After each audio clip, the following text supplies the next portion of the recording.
औज़ुबिल्लाहिमिनश्शैतानिर्रजीम बिस्मिल्लाहिर्रहमानिर्रहीम। अस्सलाम वालेकुम दोस्तों, वसीम राजपूत ला लायर्स ऑनलाइन में हाजिर खिदमत है। आज का जो टॉपिक है वो है निकाहनामा के अंदर तलाक देने की सूरत में जो शराइत होती हैं उनकी कानूनी क्या हैसियत है, उस बारे में कानून और शरीयत क्या कहती है। इस बारे में अदालत आलिया की जजमेंट्स हैं, मुख्तलिफ दौर में जजमेंट्स आई हैं, उस पर हम डिस्कशन करेंगे। लेक्चर को शुरू करने से पहले रिक्वेस्ट करूंगा कि ला लायर्स ऑनलाइन चैनल को सब्सक्राइब कर लें, बेल आइकन को क्लिक कर लें। जैसे इधर से वीडियो अपलोड हो आपको कानूनी रहनुमाई के लिए नोटिफिकेशन मौसूल होगा, आप इस कानूनी रहनुमाई से मुस्तफ़ीद हो पाएंगे। अब हम दोस्तों, ये यूट्यूब का चैनल है, इसको प्लीज़ आगे शेयर भी किया करें। ये खिदमत खलक है और एक सदका जारिया है, इसको आगे शेयर करते रहा करें ताकि आगे भी जिन लोगों को कानूनी मालूमात नहीं है, जो बेचारे कुछ अनपढ़ हैं, बेचारों को नहीं पता, वो बेचारे कानून की लाइल्मी की वजह से बेचारे नुकसान उठाते हैं। अब लेक्चर की तरफ आते हैं। निकाहनामा में शर्त जो है तलाक देने की सूरत में मकान, जेवर, रकम या हर्जाना या मुआवजा दिया जाएगा कि अगर कोई शख्स अपनी बीवी को तलाक देता है कि उसके इव्ज़ उसको मुआवजा, हर्जाना, मकान वगैरह जेवर निकाहनामे के अंदर लिख दिया जाता है, वो दिया जाएगा। यह अदालत आलिया की जजमेंट है, उसमें निकाहनामा में शौहर पर बीवी को तलाक देने की सूरत में हर्जाना की अदायगी की शर्त गैर शरई और गैर कानूनी करार दे दी गई है। इस अदालत में तलाक देने की सूरत में निकाहनामा में दर्ज जो मुआवजा है शौहर के ख़िलाफ़ ना कर सकती है, डिग्री नहीं कर सकती। कि इस तरह का अगर कोई केस आता है किसी कोर्ट, फैमिली कोर्ट्स के अंदर, तो इसमें यह कहा गया कि वो इस तरह की डिग्री शौहर के ख़िलाफ़ अदालत नहीं कर सकती।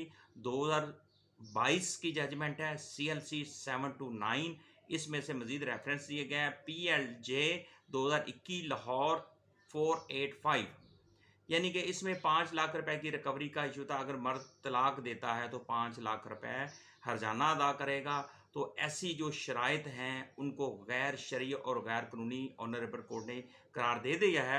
हक़ महर और नानो नफ़का के अलावा जो कि शरअ के मुताबिक, यानी कि शरअ के मुताबिक अदा किया जाएगा, यानी कि जो हक़ महर है उसको शरअ के मुताबिक अदा किया जाए। अगर कोई इसके बाद इसको छोड़ के इसके अलावा कोई शर्त बासूरत तलाक या प्लाट, यानी कि तलाक की सूरत में प्लाट लिखा जाता है, हर्जाना लिखा जाता है, जुर्माना लिखा जाता है, मुआवजा दिया जाएगा, तो ऐसी किस्म की जो शराइत है उसकी कानूनी कोई हैसियत नहीं।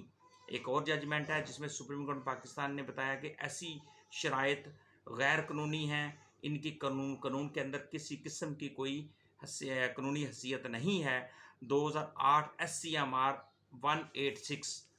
एक और दोस्तों जजमेंट है, क्या निकाहनामा में बीवी की तरफ से शौहर के हक़ तलाक पर कोई शर्त लगाई जा सकती है या नहीं। यही नुक्ता मुअज़्ज़ज़ जज साहब जनाब सफ़दर सलीम शाहत ने अपनी जजमेंट में कहा। 2002 CLC 24 पेज है इसका जजमेंट का, जिसमें तय कर दिया गया कि मज़कूरा केस में मियाँ बीवी के दरमियान शादी के चंद दिन बाद तलाक हो गई, यानी कि शादी के बाद दोनों मियाँ बीवी कुछ दिन रहे और बाद में उनकी लड़ाई झगड़े शुरू हो गए और तलाक हो गई। निकाहनामा में बीवी ने शौहर से लिखवाया था कि तलाक की सूरत में फ़लाँ शराइत लागू होंगी।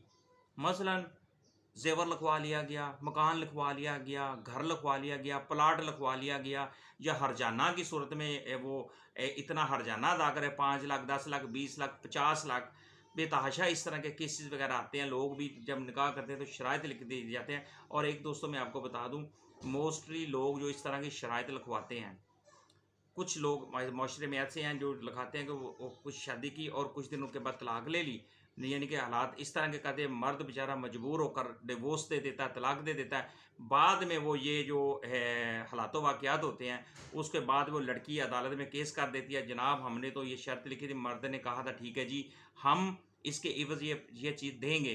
तो उसमें फिर वो उसको लड़की वाले जो होते हैं वो लड़के वालों को ब्लैकमेल करना शुरू कर देते हैं। Honourable supreme court, honourable high court ने भी ऐसी जो शराइत है उनको गैर शरई और गैर कानूनी करार दिया है और कहा कि इनकी कानून के अंदर किसी किस्म की कानूनी हैसियत हासिल नहीं है। और इसमें ये भी है, इसमें यह कहा गया कॉलम नंबर 19, 17, यानी कि इसमें शौहर ने मौक़िफ़ इख्तियार किया कि कॉलम नंबर 19, 17, 14 और 20 में जो भी शराइत मज़कूरा में हैं वो तमाम मेरे इल्म में बग़ैर मेरे इल्म में लाए बग़ैर दाखिल किए गए हैं। मुझे इन चीज़ों का कोई नहीं पता, मेरे इल्म में नहीं है। इन्होंने निकाह किया, निकाह करने के बाद लड़की वालों का जो मौलवी था उनको पता है, उन्होंने बाद में लिखवाई थी, मेरे इल्म में नहीं था। उसने इसमें औरत का जो शौहर था उसने ये मौक़िफ़ बयान किया।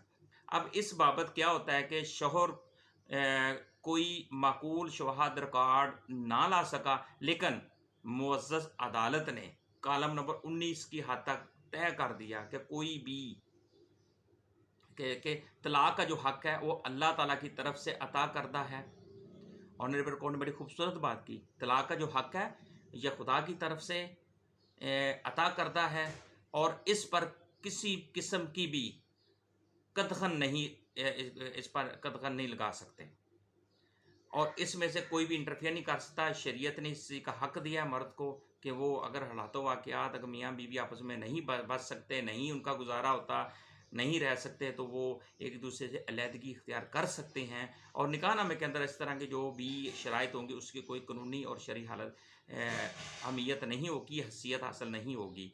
लिहाजा कॉलम में मौजूद शराइत जो इसके बग़ैर जो इसके अलावा कोई भी किसी भी किस्म की यानी कि वो कदग़न नहीं लगा सकते। लिहाजा कॉलम में मौजूदा शराइत बातिल तस्वर होंगी और ख़ामद पर शराइत यानी कि जो के मुताबिक वो तलाक दे सकता है, उनको इन ऐसी कोई उनको उसके ऊपर ये शराइत लागू नहीं होती। जिस तरीके से पिछले 200 मैंने आपको एक बात की कि ऑनरेबल कोर्ट ने यह भी कहा 2022 CLC 729 PLJ 2021 Lahore high court 4/485 जिसमें यह कहा गया कि इस ऐसी और अदालत तलाक देने की सूरत में निकाहनामा में जो दर्ज मुआवजा तलाक शौहर के ख़िलाफ़ डिग्री नहीं कर सकती।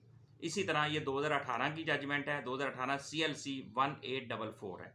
निकाहनामा में लिखी गई शराइत तलाक की सूरत में या हरजाना मकान या प्लाट वगैरह कोई कानूनी हैसियत हासिल नहीं है।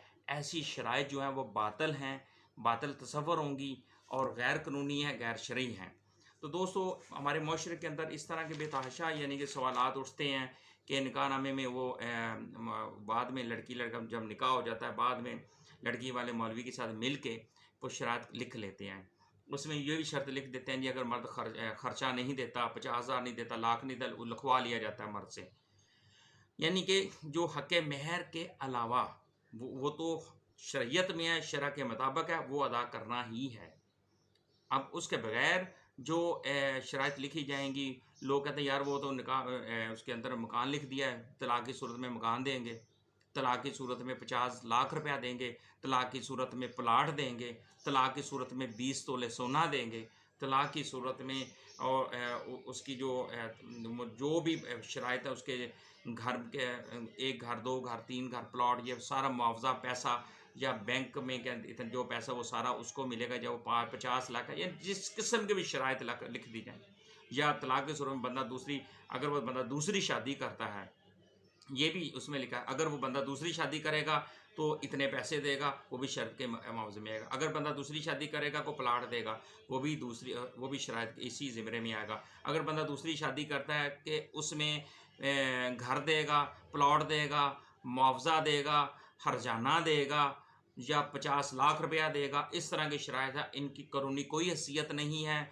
अगर इस तरह के जो कुछ मुझे सवालात दोस्तों के आए थे कि जनाब वो निकाहनामे में वकील साहब ये लिख दिया है, हमने निकाहनामे में सोना लिख दिया, हम निकाहनामे में प्लॉट लिख दिया है, तो इस बारे में तो क्योंकि मेरे पास तो तकरीबन 50-60 के करीब सवालात थे, तो आज उसको मैं लेक्चर की सूरत में देने का मकसद ये था ताकि उन 50 दोस्तों तक तो ये मैसेज पहुंच जाएगा। लेकिन जिन दोस्तों ने मुझे रिक्वेस्ट की थी उनसे मैं रिक्वेस्ट करता हूं इस लेक्चर को आप 50 दोस्तों ने सवाल किया तो आप 50 दोस्त इस लेक्चर को आगे जब शेयर करेंगे तो इसका मतलब है 50 लोगों के पास जाएगा, 50,000 लोगों के पास चला जाएगा। इस तरह के जो प्रॉब्लम्स में दोस्त फंसे हुए हैं, मुसीबत में फंसे हुए हैं, उनको पता नहीं और वो ये जब देखेंगे तो क्योंकि ये एक शरीयत के मुताबिक, कानून के मुताबिक ऐसी शराइत की कोई हैसियत नहीं है सवाए हक़ महर के। तो दोस्तों ये एक सदका जारिया है इस लेक्चर, क्योंकि हमारे माशरे के अंदर इस तरह के बेतहाशा सवालात उठ रहे हैं, उठते हैं, और इसको आप शेयर करेंगे ताकि उन तक मालूमात पहुंच सके। मुझे अपनी दुआओं में याद रखिएगा। जहां रहें सलामत रहें। अल्लाह हाफिज़।